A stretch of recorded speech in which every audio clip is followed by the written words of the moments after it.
Hey, it's Liza Lawrence, host of Wonders and Miracles podcast with mini message episode 140. What does it mean to be free? Today in the United States, we are celebrating President's Day in honor of the great presidents who have helped with freedom in our country. So today I want to talk about freedom. What does it mean to be free? And can we be free even if we have outside restrictions placed on us that are out of our control? I loved how last week on my episode, Amy and Ali shared how challenging it was to have so many government restrictions interfering with Ali immigrating from India to the United States after they were married.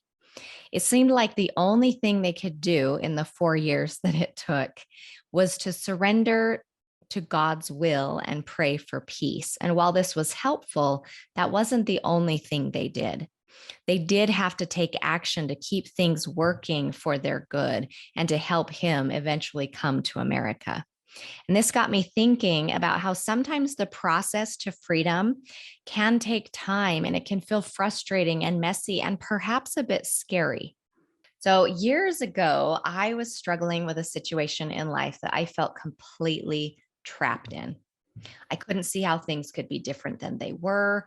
As much as I tried to voice my concerns and my fears of the situation and what was going on, I wasn't heard. I truly felt trapped, and I would often have escape dreams. The first escape dream that I remember having was we were all in a large gymnasium, and there were lots of people gathered there, and there were guards at every door. I was kind of panicking and frantic and looking around at all of us thinking, this is scary. We're all trapped. We're all stuck here. We're all being held hostage. How do we get out? How do we escape? How can we save ourselves? And I went to one of the guards and asked if I could go to the bathroom. You know, he was guarding the door by the bathroom across the hall. And in reality, I was trying to figure out, can I run down the hall? Can I escape? How do I get out? Are there windows anywhere? So I go into the bathroom. And while I'm in the bathroom stall, I look up and there were no guards in the bathroom. So I felt like, okay, I'm a little bit safe here. But I looked up and in the ceiling, I saw a vent that I could fit through if I had the right tools to unscrew the screws that were bolting this vent in the ceiling. And I got really excited. For the first time in this dream, I was filled with hope, like, oh, there is hope. I can escape through the top of that vent. I can escape through that ceiling and secretly crawl my way out to go get help. And in my mind, I was always trying to help everyone else in all these dreams. I had these dreams often. So I thought to myself, what tool do I need to unscrew the screws? And, I stood up on the toilet and reached up and I couldn't loosen the screws. So I thought, okay, I'm going to go back out into the gymnasium and I'm going to go find correct tools or maybe a penny or something that I could use to loosen those screws and then take the vent down and climb up in. So this was my whole plan. I went back out into the gymnasium and started looking around for anything that could possibly help me open up the vent to escape. Well, I woke up. That was my dream. I didn't actually escape yet. I remember analyzing that dream because I do believe our dreams are sometimes our subconscious trying to work through problems in our lives. And I remember thinking, okay, yes, I know I feel stuck. That makes sense to me. I feel like I'm being held hostage in my life and I can't get out. And almost like there's no hope and no one can help. But if I go up, it was interesting to me that the escape route was up. It was up in the ceiling. And in my mind, I thought, okay, that means I need higher understanding. I need to rely on looking up, look to God, look to Christ to help me figure out how to get out of my situation. And it motivated me to really amp up my spiritual practice.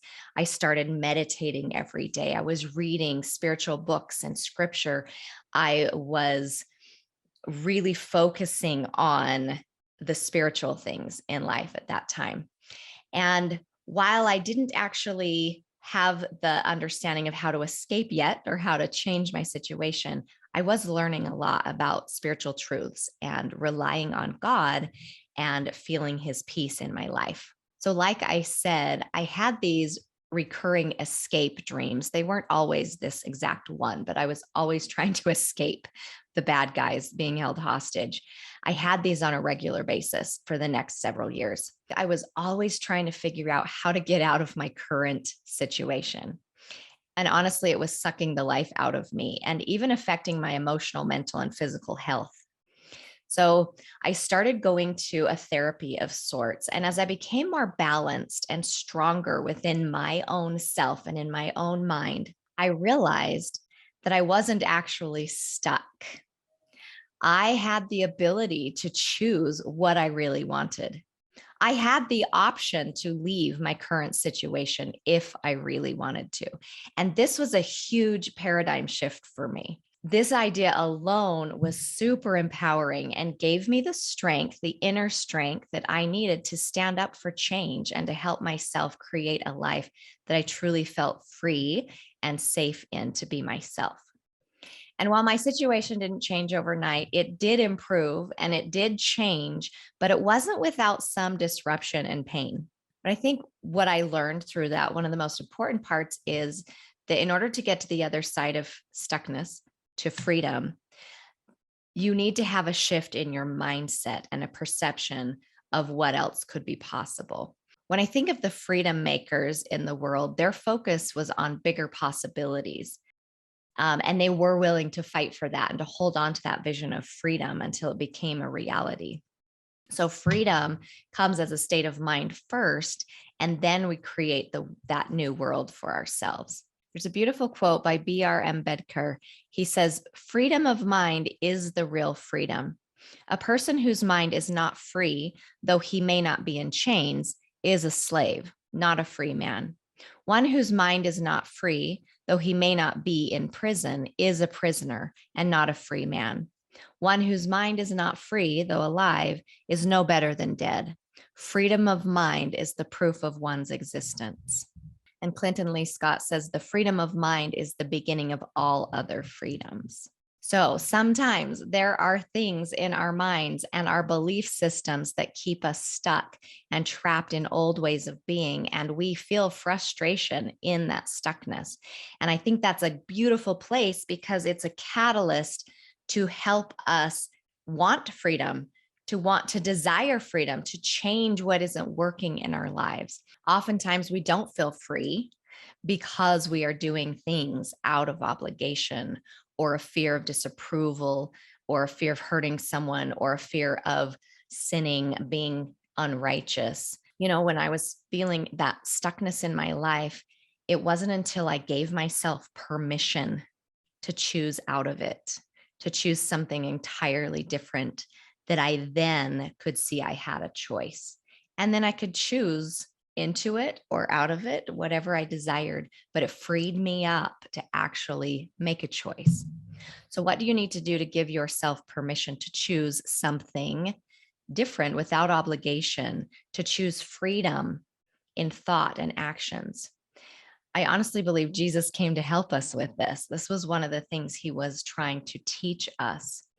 It says in John chapter 8:36, "If the Son therefore shall make you free, you shall be free indeed." And in John 3:17, it says, "I have come into the world not to condemn the world, but to save it, to free us mentally, physically, spiritually, all those things, that through the Spirit we can be guided into seeing things in a better way and in a more truthful way."